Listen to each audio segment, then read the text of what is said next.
Listen up, buddy. If you don't want to take my word for it, here's what Sleepy Joe tweeted out right after the game. Seriously? Do y'all want me to go on a rampage and rant? What more do you need to see? I want you to think about this. Some random Joe Schmo, I'm talking about myself by the way, made a video 4 days ago telling you detail by detail exactly what was going to happen in this ball game. The video I made 4 days ago isn't me predicting the future. It's not me knowing something that you guys don't know. It's just acknowledging the cold hard facts about living in the United States and the cold hard facts about the NFL.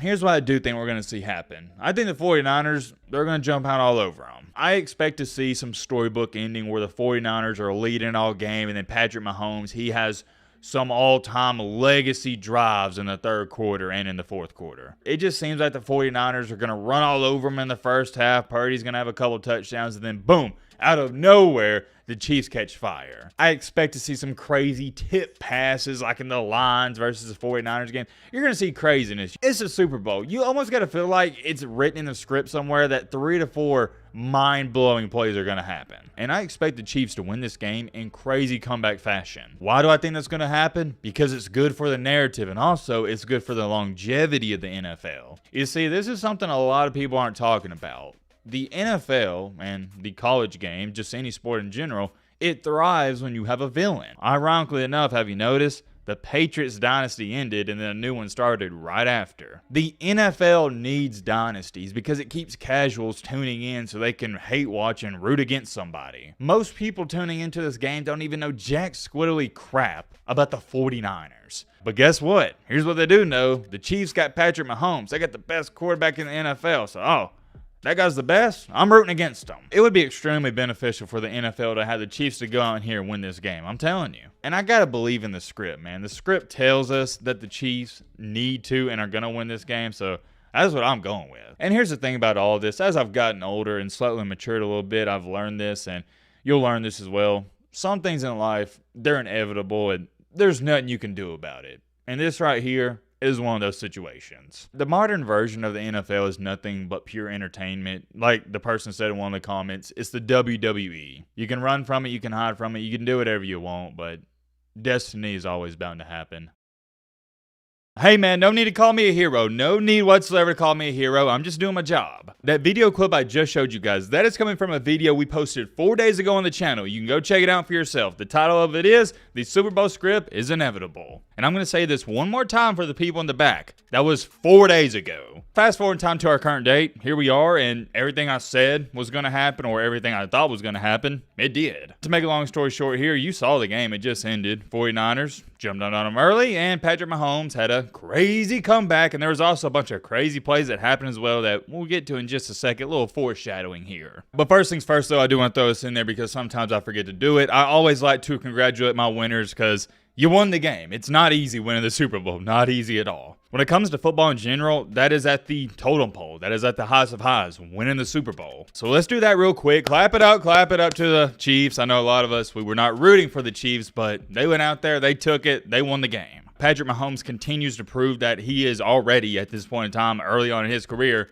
he's one of the greatest quarterbacks to ever play the game. Where exactly does Patrick Mahomes rank? Well, that's a different conversation for a different day. But there's one thing you can't deny. He is a winner, and y'all know what I've been saying on the channel. I've been saying it the past 3, 4, 5, 6 years, however long you've been watching. Winners win and losers lose. There's something about winners, and I'm not just talking about football, but you may have a brother, an uncle, a cousin. Everything they do, they win at. If you pay attention in this life to the business world, sports, anything, like I said, just anything in general, winners are always going to somehow, some way find a way to win. And Mahomes and Andy Reid, they did that again. And the game just got done wrapping up. I'm making this video and trying to get it out as soon as possible. But looking back on it, the Chiefs winning the Super Bowl with this team and all the problems they had all throughout the year, It's ridiculous. I don't want to sit up here and say I'm shocked just due to the fact alone, yeah, Patrick Mahomes, and I never cared how bad the Chiefs were struggling throughout the season because I knew Patrick Mahomes, he's lightning in a bottle. He can turn it on within an instant. Patrick Mahomes is getting to the level where I'm starting to put him in the category, and I have a very small category of this, people I would never bet against. There's 4 guys right now is where it stands I would never bet against. Nick Saban, and he just retired, so I guess now he's taken off the list. Tom Brady, he retired, so I guess I got to take him off the list as well. Tiger Woods and LeBron James. And I think Patrick Mahomes, I got to add him to that conversation. He'll replace Tom Brady. He's just that guy, and I'll give y'all my perspective on the situation. Remember in the middle of the season when the Chiefs were struggling, everybody's like, oh yeah, this team isn't good as the previous ones. I never cared. I was never worried for a split second. You know why? Because of who we just talked about, Patrick Mahomes. And I wouldn't even be worried if the Chiefs started out the regular season 0-7 or 0-8. As long as you got Mahomes, you got a fighting chance. And Mahomes is so good, he's starting to get to that Brady level where even if you don't necessarily care for him, you still got to respect greatness, and it's almost impossible to hate on him. You never really saw people hating on Brady throughout his career. It was more so of, hey, I'm tired of seeing this guy win all the time, so I want to see him lose. Same thing with Patrick Mahomes, and it sucks that he gets a bad rep, and I was tweeting about this all throughout the game, and if you want to see what I'm saying on Twitter, feel free to follow me. But I was saying, it sucks that Patrick Mahomes does get that bad rep just because of his weirdo of a brother, his insane lunatic of a wife, and most recently, the situation with his dad. He's a part of this crazy family, and I'm not going to sit up here and say he's the humblest guy I've ever seen, but he just takes care of business, and he's not too flashy. He doesn't rub me the wrong way. Whereas, there's another certain player on the Chiefs who, and you know who exactly I'm talking about, does rub me the wrong way. And I hate to jump on the hype train now because it is popular to hate on him because of what he did during the Super Bowl, but I've always thought he was a slimy guy, and I'm referring to no other than Travis Kelce. And maybe he is a good dude. I don't know him personally. I'm just giving you the vibes I get from him. There's just something off about him. I don't know what it is. I've always thought something's off, though. And I could be completely wrong. Maybe he's the ultimate gentleman. Maybe he's this great and super humble guy, but I don't get that feeling from him. The way I view Travis Kelce, it's relatively simple. He's a beyond talented athlete. He was gifted with super rare abilities, but unfortunately, he's an egotistical maniac. He reminds me of a local frat dude who is a rage monster and has anger problems, but was just blessed with the ability to play football. That's it. Oh, crap. Hold on. You know what? I'm so glad I did this. I tweeted this out before the game even started. Hold on. Let me pull it up. Or my bad, actually. It wasn't before the game. I thought it was. It was right when the game started. It was before the crazy sequence with Andy Reid. I tweeted out, I feel bad for the kids growing up now watching Travis Kelce. When I was growing up, I got to witness Rob Gronkowski. That's a real tight end, and I firmly believe that. And there's some other tight ends you could throw in there. I know a lot of people like Tony Gonzalez, but for me, Rob Gronkowski, he takes the cake. And as far as it goes for the Andy Reid situation, I'm not even going to talk about that because I just want to talk about the game, but I'll give you this, and we got to get a move on. I didn't even want to talk about this as long as I have already. I think Travis Kelce is more infatuated with himself and his own success than anybody else's or the team's. That's my opinion on him. Now, getting that out the way, congratulations to Patty Mahomes, one of the greatest of all time already.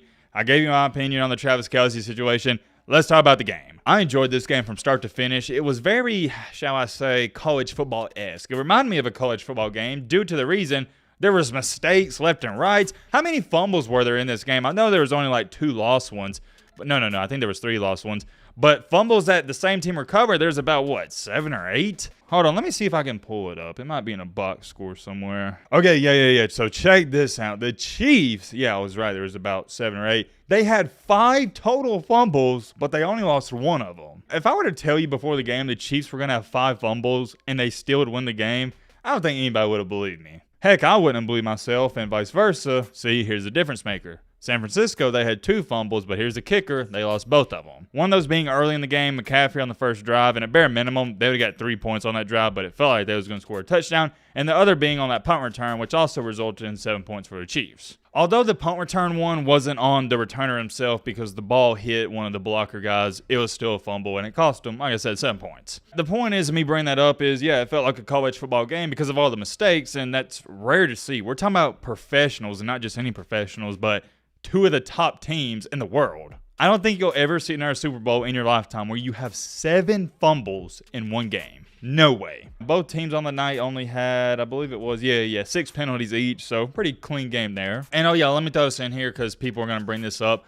I thought the officiating was really good, really solid. Didn't see any signs of rigging where the officials wanted one certain team to win. Didn't see that whatsoever. And I was pleased to see that. Because last year, I remember making the same video and I was pissed off because they called that pass interference late in the fourth quarter on the Eagles, which led to the Chiefs kicking the game-winning field goal. I still disagree with the pass interference call, and I felt like the Chiefs got some calls last year that were wishy-washy, but I digress. This year, I thought the officiating was great, and I do think we got to say that because whenever they're bad, we talk about it, but whenever they're good, we don't talk about it, and I like to give credit when it's due. And this is the first time I'm even taking a look at this, so the Chiefs had 24 first downs, and the San Francisco 49ers had 23. Let's see the rushing yards. I want to see what that's looking like. Okay, hold on. Where's it at? Hold on. Okay, here it is. Yeah, 49ers only $110. That's not pretty, and the Chiefs only 130. Passing yards, San Francisco had pretty decent 272, and the Chiefs 325. All across the box score, it's really even, except for this one stat that sticks out to me the most, and this is my first time seeing it, so you're getting my live reaction. San Francisco, third downs, 3 for 12. I'm going to say that again. 3 for 12. Not atrocious, but it's in the conversation of bad. Vice versa, though, you look at the Chiefs, 9 for 19.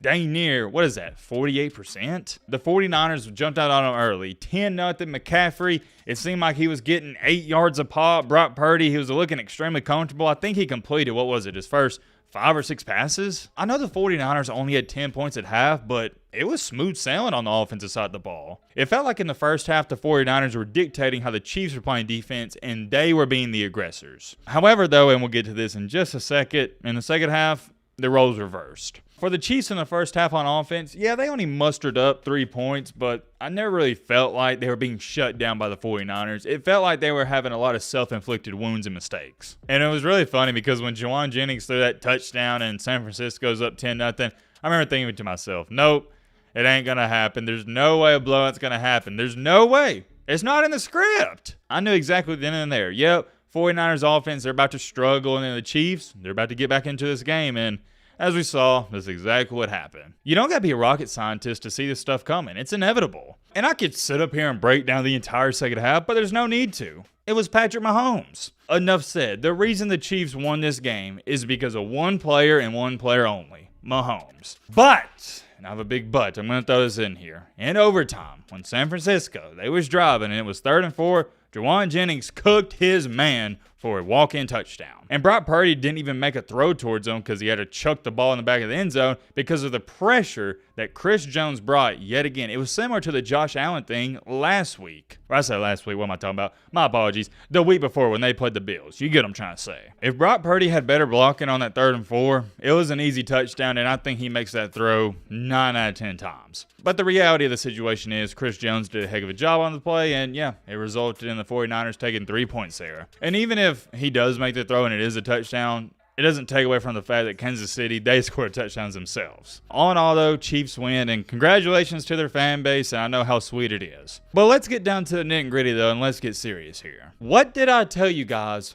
4 days ago before this game took place? I don't believe in the NFL wants the Chiefs to win because Taylor Swift is dating Travis Kelce, and if the Chiefs continue to win and have all this success, then that means more people are going to tune into the Chiefs games, and that's going to be more revenue for the NFL. I don't believe in that conspiracy theory. It's too far-fetched. We see this all the time, guys. Famous people date other famous people. This isn't anything that's mind-blowing news for a famous person to date a famous football player. It just so happens, coincidentally enough, the NFL happens to benefit off of this, in which they do. I'm not hiding from that. It's common sense. You now have a couple extra female viewers that wouldn't have tuned in otherwise if Taylor Swift had nothing to do with the game. So I'm not here for the Taylor Swift stuff, but here's what I said 4 days ago, and I've been saying this. The NFL needs, not they won't, but they need the Chiefs to win these championships, continue to go to the Super Bowls, because they're the next dynasty after the Patriots. What does that mean? It means it keeps people engaged, but more importantly, it keeps people hate watching. When you have a dynasty in the NFL, NBA, college football,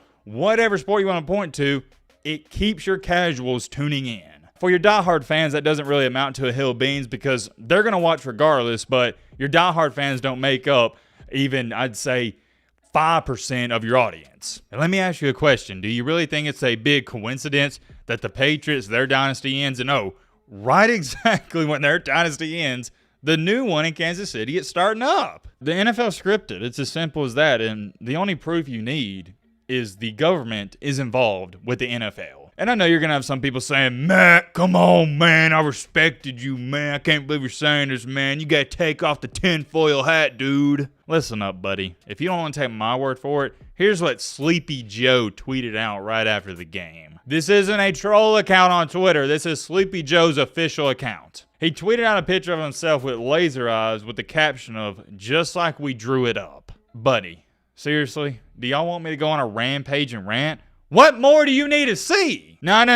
We're not doing this on my Sunday night. Don't even get me started up, because, we're not doing this. And speaking of Sleepy Joe, actually, no. Let me just stop, because I'll take down this YouTube channel faster than anything else. I was about to say something crazy.